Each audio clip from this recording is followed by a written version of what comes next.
Guys, welcome back to a brand new video. I'm RexFinance, and today I'm back talking about CleanSpark stock, ticker symbol CLSK. Yesterday we got a big press release with lots of very good news in it, but also we got some negative news. We're going to cover both of those in today's video.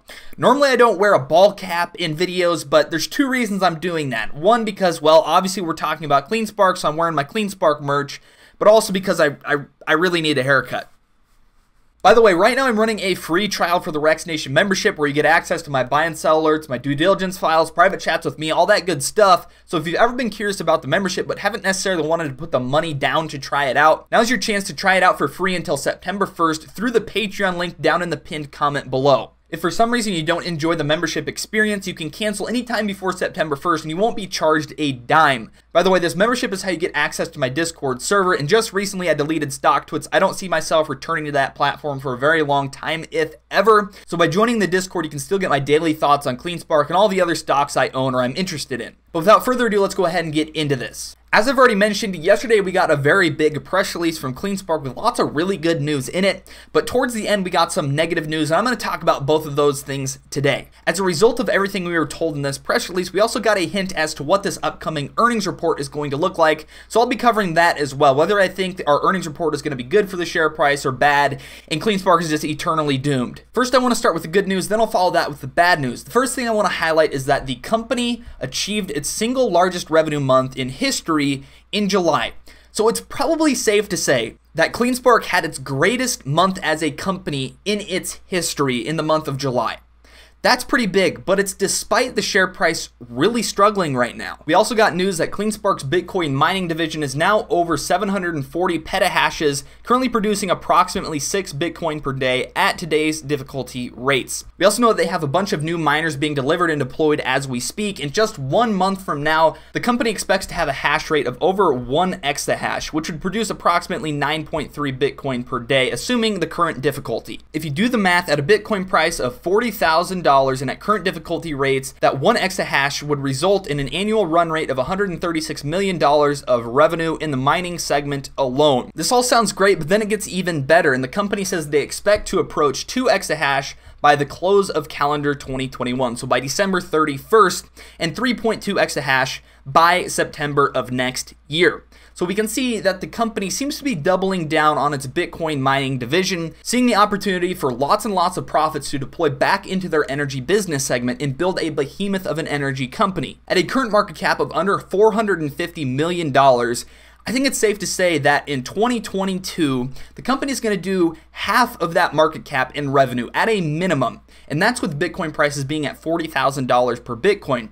I think that the energy business alone is probably going to do about $50 million in revenue in 2022 conservatively if the current trends hold up. Further, we know that the company produced about 148 Bitcoins during the month of July. That's almost an average of 5 Bitcoin mined per day, which is pretty big, but again, we're already over that 6 Bitcoin mined per day currently. Then the CEO, Zach Bradford, goes on to say, we have already produced nearly 70% of the Bitcoins that we mined over the entire prior quarter.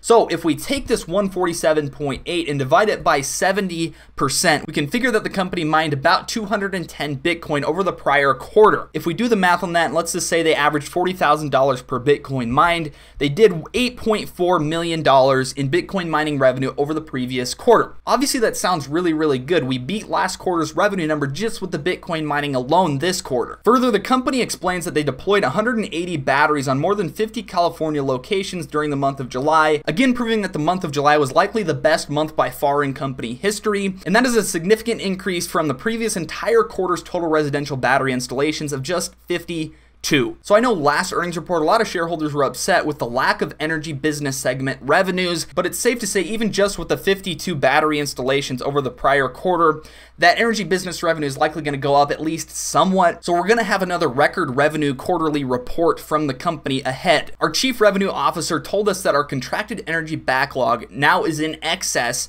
of $20 million.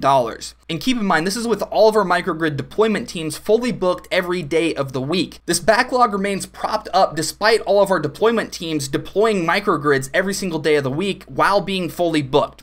That shows high demand for our energy business segment. We also finally got some mVolt news that advanced orders are now available in select markets. They're still waiting for the mVolt mobile app to complete their late stage testing for inclusion in the Apple and Google app stores. So as soon as that happens, it's safe to say that the mVolt will be fully rolled out with the company, therefore probably increasing that backlog and demand for our energy business just all that much more. The last piece of good news that I want to highlight is that the company did confirm that with the microgrid deployment on our Bitcoin mining facilities in Atlanta, we will achieve that 100% carbon-free mining goal. If my brain is working right, I don't think they've ever come out and blatantly stated that they expect to be at 100% carbon-free mining. I've just heard that they want to expand on that 95% carbon-free mining that they're currently at. All right, so we had a lot of good news that I just covered in this press release. It's likely that we have record revenue again in this upcoming quarterly report. We also know that July was likely the greatest month in company history for CleanSpark.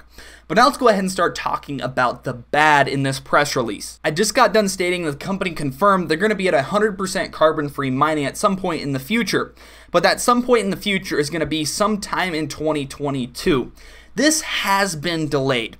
When they originally bought ATL data centers, they were talking about having this microgrid deployed on the facility sometime in the middle of this year, 2021.